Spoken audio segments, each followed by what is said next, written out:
Hello and welcome.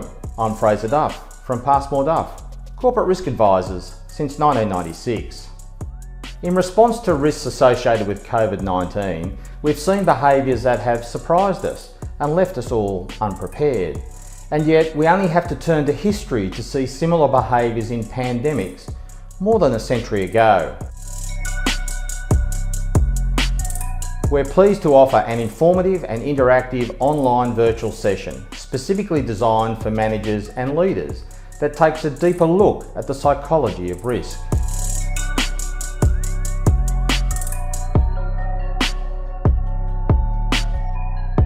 This session goes beyond what is typically known and understood about risk and looks at how human perception influences a wide variety of important risk-based decisions and actions affecting our lives, starting at an individual level. What they don't want to see is you go and be badly beaten again ever. Badly beaten, I'm up there. So by me being so high, I can see more and see farther than you. And you're looking up at me saying, Ali, don't do it. Ali, please stop, you ain't hurt. Their fear and their worry looks dangerous to them. That's but it's right. not really that dangerous to me. I'm a risk taker. And this 4-time championship is there. I'm the only man who got that close to it. So it's something I gotta do. We also look at how our individual perspectives permeate right through organisational and societal levels. We examine the psychology of risk-taking, and we look at how habituated factors lead to higher levels of risk-taking.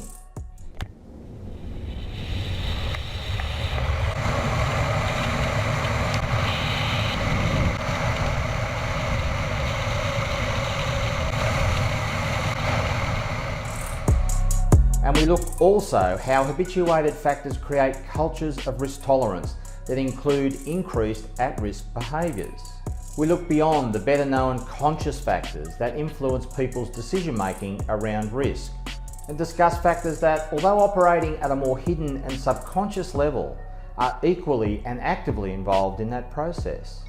Being able to more holistically interpret and understand risk-taking behaviour in the variety of working environments they affect is fundamental to then developing properly aligned and effective risk management processes, procedures and practices.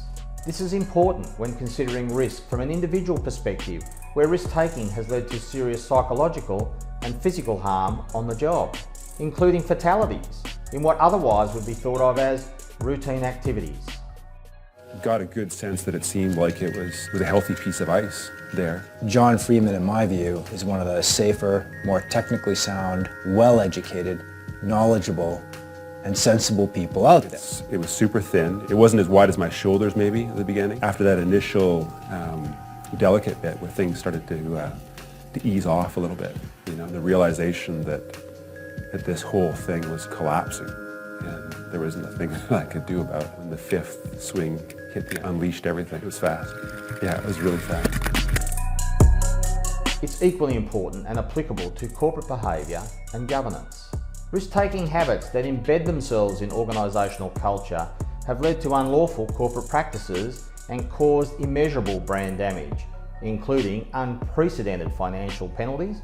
The Banking Royal Commission is a glaring example of what can happen.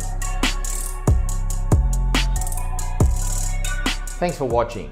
We look forward to facilitating a session with you, providing you with important information and details, sharing some fascinating examples and videos, and engaging you and your peers in meaningful discussions that will allow you to be the best at understanding and managing factors that influence our perception of risk-taking in the workplace.